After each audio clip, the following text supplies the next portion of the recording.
stabilizing bars, but generally anyway. So I have never used the impact wrench, and let's see how it goes.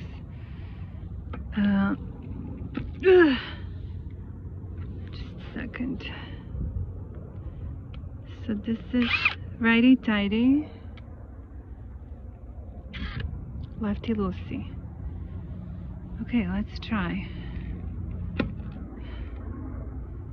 Oh boy, is this gonna work? I have to try. Don't be scared, just do it. 1, 2, 3. Did that work? No, that did not work. Okay, I have no idea.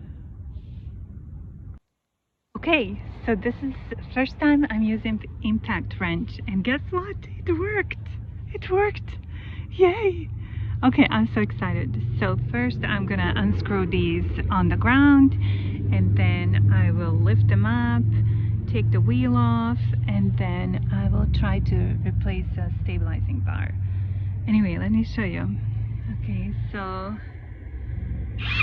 this is Lucy. Okay, so all you have to do is kind of like wait a little bit.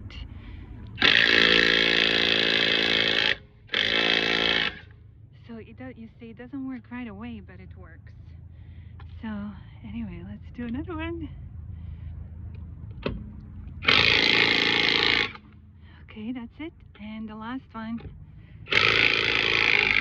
Oops. Oh, that's a little bit too much. Okay, so this is the stabilizing bar, 17 and 17, and I'll try to unscrew it and replace it.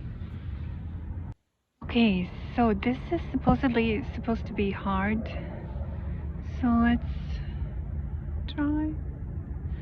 I have to try. I can't be scared. Come on, just try. Looks like it's moving. I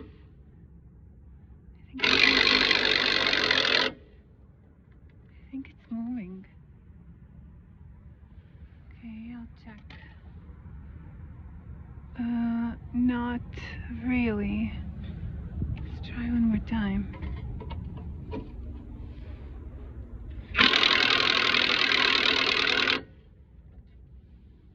don't want to round it. Okay, I cannot get this off. So I'm going to have to put penetrating oil. You see, this is all shot through. That's why it needs to be replaced. So I'm gonna put penetrating oil here and here for, I don't know, a couple of days. I did that before, but I guess it wasn't enough. And then try it again. It's okay, at least I tried. This is what I wanted to replace, but I can't unscrew it. It looks the same size. Yeah, it looks the same size. But I can't unscrew it, so... Or I could use this. I need like 10, and then maybe hold it somehow. Anyway, I gotta get back to this. Okay, so now I have to torque the wheel nuts. I'm putting it back on because I can't unscrew it. We'll try again. The sun is setting, so 76. Let's try that. Okay, recording how it's not too hard to turn the lug nuts at 76. You see, it's not too bad.